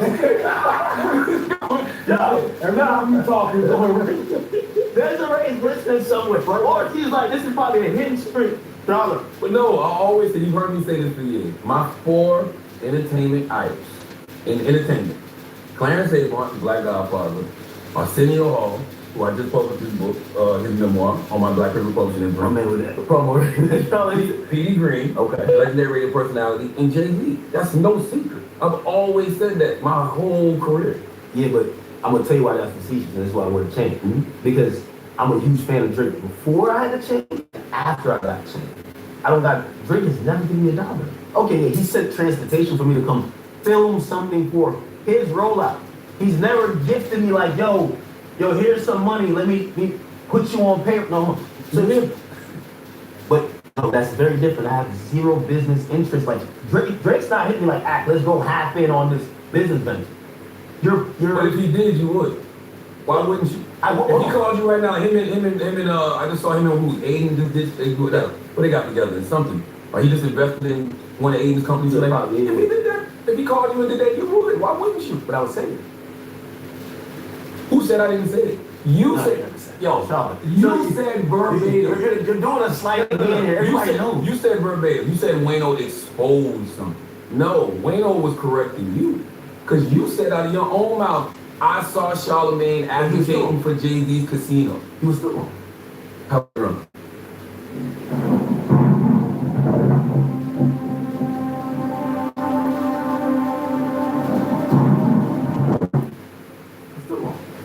How was it wrong? He said Charlamagne wasn't there on behalf of Jay-Z. Charlamagne was there on behalf of himself because he had some financial stake in the casino. Here's the thing. Bro, we looked at the what was submitted to New York State. You're not listed as some like single sole entity that's an independent person. You're listed under Rock Nation. So you're there. So what he's saying is wrong. You might be there because you have business interest in that casino, but you're under the Rock Nation umbrella. Yeah, because there's 4 entities that were vying for the bid for the casino in Times Square. You had SL Green, which is a real estate company, because they own the building, right? The building that the casino was going to be in, which was, I think, 1540 Times Square. You had Caesars, you had Live Nation, and you had Rock Nation. Anytime you're getting involved in a multi-billion-dollar potential bid, you're gonna have to come in with somebody. But that's just a fact. Even when I saw you reading the name. Under that Caesars thing works for Caesars. You think everybody under SL Green works for SL Green? No, you can look under the Rock Nation thing and see that everybody that's under Rock Nation don't work for Rock Nation. Yeah, but they have that affiliation. There's nothing wrong with. And y'all said I didn't disclose it, but you were reading the disclosure form. You have to go to a site to go. Charlie, it's public record. I was at town hall meetings advocating for this casino. I'm in the middle of that. Advocated, but you never said, I'm doing this because I'm business-wise aligned for this casino. And also, you know why it's a got you too? It's only a got you. Bruh, if you're advocating at a town hall meeting, if you have business interest in this venture, why wouldn't you advocate for it? Like, just being real. Nobody's gonna find that disclosure. Now, towards the end of this interview, Charlemagne gave academics some game from an OG's perspective. He told them, hey, you don't have to purposely go out of your way to put yourself in harm's way. You don't have to constantly crash out on people. You don't have to slander people just because you don't like them. You can just be a media personality and avoid issues and being paranoid, just like you're going through right now with Rock Nation, where you feel like everything is an attack against you. But this is when I feel like sometimes you can be a little green. And this is how sometimes I feel like either Act doesn't truly know the severity of the things that he's saying, or maybe he just don't give a fuck and he's just a wild motherfucker. There's no reason for you to be at that concert, and I'm gonna tell you why. What happened at that concert? Nothing. What happened at the concert? What happened at the concert? They came to find you. Yeah, you're thinking just because. Let me finish. And you're acting like I wasn't prepared for it. Sure, but you're thinking that just because I don't know what they was gonna do. You should, because everybody's not gonna come in peace. Why get you or your team or your security, whoever, why get them in a situation just because? You can't walk around like nothing is gonna happen. It's the same thing with the Lil Baby situation. Lil Baby has one phone call with you, makes you think everything good, and then one of his mans try you. That could have been a gunshot, bro. That's the type of shit I'll be thinking about. Show me. As you when I call you, I want you to think about times I've called you without. Nah, he right though. Cause instead of them doing what they did to Act with the whole, I don't know if y'all know about the Lil Baby shit, but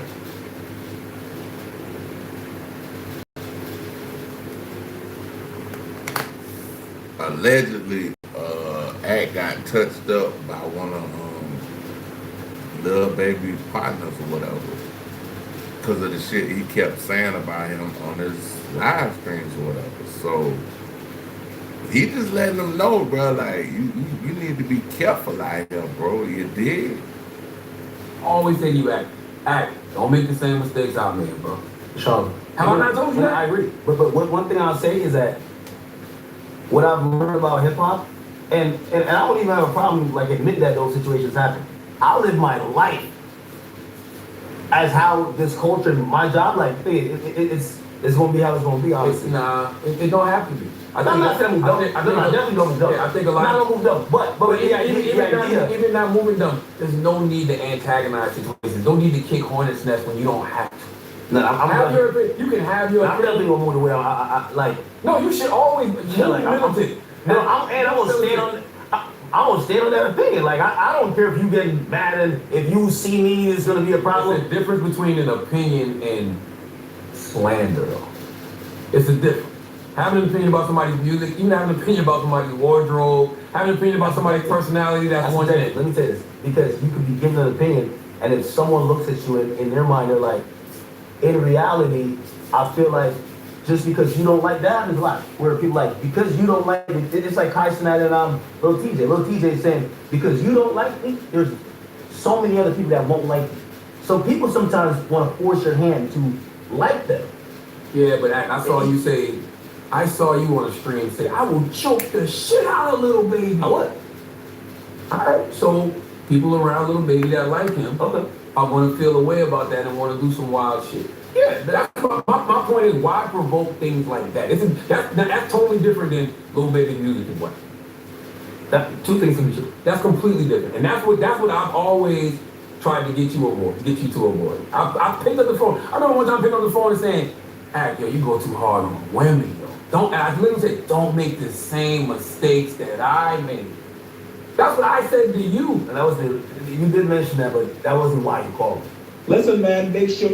Hey man, y'all check out Cherry Smooth. I want y'all to like, subscribe, share, definitely hit notification bell. I'll probably be back tomorrow, y'all. Y'all kicking me in the Corner Cafe. Support the channel, Cash App in the description. Follow me on other platforms, everything in the top of the description. With that being said, I love y'all, man. Y'all have a good night. Gotta go to work tomorrow. Peace and blessings.